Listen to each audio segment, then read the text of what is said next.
से महाप्रभु हेले दारवीय लीला करुचंती दार बदन धारण करचंती किंतु से मानवीय लीला करुचंती महाप्रभु जमी आम अत्यधिक स्नान हेले आमको जमीका ज्वर आसे से भाई महाप्रभु को यही जो निदाग जो ग्रीष्म ऋतु यहाँ चलती ग्रीष्म ऋतु तो ग्रीष्म ऋतु अत्यधिक गरम है महाप्रभु चंदन यात्रा गले एवं से गरम उपमिश होना गरम लाग वही नाला से महाप्रभु आज प्रत्यक्ष स्नान करेंगे एवं स्नान पर एक रमणीय वेश अनुष्ठित हो जहाँ कहुए गजानन वेश जे गणपट्टिना भट्ट नामक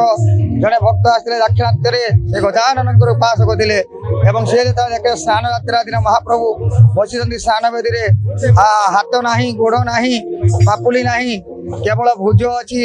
आखि अच्छी तो सी सी भाविले जे ये साक्षात गणपति नुहति साक्षात परम ब्रह्म नुहति तो महाप्रभु यही कथा को जानीपारी कहले जे सी फेरी आसते दर्शन नक बाटरे महाप्रभु कहले ये कि रे गणपति तुम्हें जाओ दर्शन कर तुम आराध्य को दर्शन कर जाए स्नान मंडप से से देखिले जे रक्त वर्ण सीना पार्वती नंदन कला धला हाथी जगत नाथ थड़ बुलाइन भुंजंती अन्न को अपूर्व वेश विपरीत तो महाप्रभु से देखिले जे कला धला हाथी वेश थोड़ बुले समस्त अन्न व्यंजन इत्यादि को ग्रहण कर देखिए कृतार्थ होते कहते जो परम ब्रह्म से गजानन से होती जगन्नाथ जगन्नाथ हेले अवतारी आ समस्ते हेले अवतार समस्ते पाखर आरंभ एवं शेष। तो आज पवित्र देवस्नान पूर्णिमा व ज्येष्ठ स्नान पूर्णिमा बोलिक कह जाए एवं आजिर देवस्नान पूर्णिमा प्रतिदिन तो महाप्रभु स्नान करती से गाधुआ और आजिर गाधुआ भितर फरक कौन जानी प्रतिदिन जो श्रीमंदिर रे दारु बेश धारण करी महाप्रभु स्नान करती सामना रे बड़ पंडा गोटे दर्पण रखि था एवं दर्पण रे प्रतिफलित होता प्रतिबिंब को प्रतिदिन स्नान करा जाए। आज किंतु स्थूल शरीर धारण करी महाप्रभु स्नान मंडप रे भक्तों को दर्शन दबा पाई विजे करती एवं आजिर स्नान स्थूल शरीर स्नान करा जाए। आपण देखिए महाप्रभु जगन्नाथंकर सामने 108 गरा पानी रे आज स्नान करिवे सुसज्जित सुसुवासित सुसंस्कृत जल रे स्नान करती महाप्रभु जगन्नाथंकर सामना रे 35 गरा सज्जित होइकरि थिबो बलभद्रंकर सामना रे 33 गरा सज्जित होइकरि थिबो मां सुभद्रांकर सामना रे 22 गरा सज्जित होइकरि थिबो एवं सुदर्शनंकर सामना रे 18 गरा सज्जित होइकरि थिबो। ये 35 33 22 18 आकु जदि आपण जोड़िबे ये टोटल 108 गरा सुसुवासित जल रे महाप्रभु स्नान करती। आजिर दिन वास्तविक भाव रे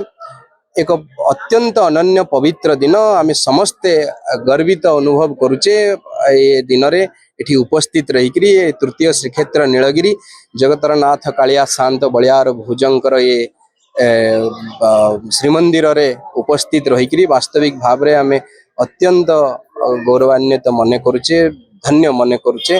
भक्त भगवान आज जमती एकाकार हो जाइछन्ति दर्शन जदि आपण देखिबे ये भव्य दर्शन आज महाप्रभुंकर देखा मिलूची एबे नीतिक्रांति चलची आपरे पुणी भक्त वृंद मानू दर्शन करने मंडप स्नान मंडप को छड़ा जीवो। ये आज एक अनन्य दिन अपूर्व दिन। हाँ रथ यात्रा जमती हुए सबु थर परी एथर मध्य लक्षाधिक भक्तंकर भिड़ हवा अवकाश मिलूची तेणु मोर विश्वास प्रशासन एवं साधारण जनता भक्त समस्ते एक होकर जगन्नाथ महाप्रभुंकर इच्छा जहाँ थी से हिसाब रे परिचालित हम जहाँ हम सब जगन्नाथंकर इच्छा रे हम किछि एठी चलिबनी जगतर नाथ जगन्नाथंक पाखरे केही अनाथ नुहंती केही इच्छाधारी भी नुहंती जगन्नाथ जहाँ चाहिए से हम से तांकरी निर्देश रे तांकरी आज्ञा रे तांकरी इच्छा रे ସବୁ ଜିନିଷ ଅନୁପ୍ରାଣିତ ହେଇକରି ଚାଲୁଛି। ଆମର ନୀଳଗିରି ପୂର୍ବ ବର୍ଷ ସେବା କରି ଆସିଛନ୍ତି ବର୍ଷ ସାରା। ଆଉ ମୁଁ ଛୁଆବେଳୁ ଦିନରୁ ବାବା ସାଙ୍ଗରେ ବହୁତ ଥର ଆସିଛି ଆଉ ଏବଂ ଅବସର ମିଳିଛି କରିବା ପାଇଁ। ଏଥର ମୁଁ ନିଜେ ଆସିକିନା ଠାକୁରଙ୍କ ଡାଇରେକ୍ଟଲି ସେବା କରୁଛି। ମୋତେ ବହୁତ ଭଲ ଲାଗୁଛି, ବହୁତ ପ୍ରାଇଡ୍ ଫିଲ୍ ହେଉଛି। ଏଇଟା ଆମ କର୍ତ୍ତବ୍ୟ ଏବଂ ଡ୍ୟୁଟି କି ଆମେ ସେବା କରିପାରିବା ଠାକୁରଙ୍କୁ। ଆଉ ଠାକୁର ମୋତେ ଏ ଅବସର ଦେଉଛନ୍ତି, ମୁଁ ବହୁତ ଖୁସି। ଆଉ ମୁଁ ଆଶା କରୁଛି କି ଜଗନ୍ନାଥ ମହାପ୍ରଭୁ ଆମର ପୁରା ନୀଳଗିରିବାସୀ ଆମର ଓଡ଼ିଶାବାସୀ ମାନଙ୍କୁ ବ୍ଲେସିଂ ଦିଅନ୍ତୁ